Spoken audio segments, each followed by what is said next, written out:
Jesus understood the miracle of conversation. He broke the mold of blessings and showed the world that no water needs to be turned to wine, the dead don't need to be raised, the blind don't even need to see for a miracle to occur. See, it was a miracle for me when my youth pastor called me an undiscovered treasure. It's unthinkably affirming when my parents simply call me clever, and nothing will match the confidence I felt when my high school psych teacher told me to take a chance on myself. And the miraculous force of conversation is something that I know because these are the moments in which I grow. And like me, Jesus understood the importance of conversation. He held the weight of chosen words and knew the power of shut up and just listen. I wonder if Jesus had to deal with the silence of God when stakes were high and the Pharisees were prodding him to prove his biblical aptitude and explain this obscure attitude of grace and forgiveness, of being relational rather than religious, and how instead of condemning, we could witness to those who need a Savior the most. I have this image of a pre-adolescent Christ teaching in the temple, teaching novel concepts, purely truth, but always monumental.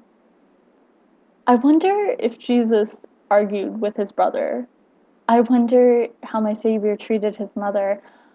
I wonder what stirred in his heart when he saw his father's children hurting each other. And the reason I need to know this is plain. The blood of a servant runs through these veins, and my eternal mission of being Christ-like lives a life beyond a mic. So I read beyond the miracles of a physical kind, and the stories you'll find will blow your mind.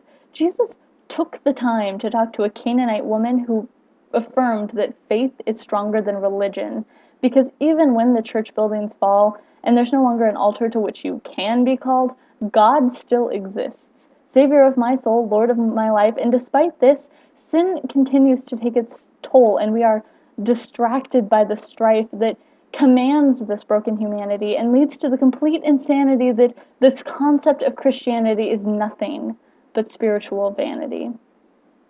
And it would be putting it mildly to say that it is something different entirely. Because I worship a God who, in one breath, could breathe stars into existence and life into Adam, the same breath that expressed a love so divine that he gave us a 66-book love letter, when most of us can't hand out a candy heart that reads, "Be mine." And so many of us long for that conversation, but aren't willing to read the archaic dictation. So we settle for open-ended forum styles, spilling to Facebook our rawest trials, reaching into a lonely chat room, hiding behind a thin nom de plume. And if you still don't see our need for interaction, just take a look at some of our chosen distractions. How many of you can say that your world was once shook by the printed words on the page of a book?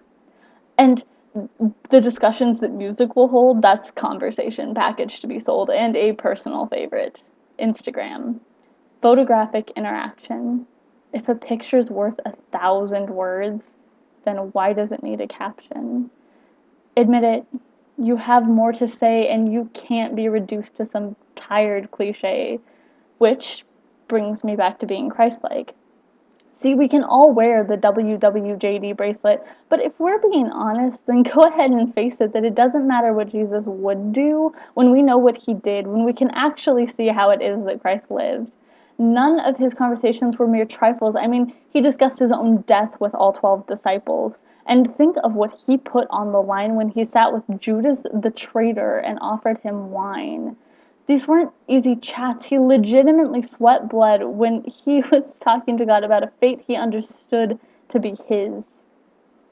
And right before he went back home, he tucked a mission statement within a lengthy tome.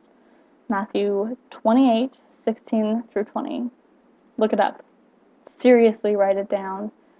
Like Jesus, I've learned to think before I speak, because there are people who listen to me.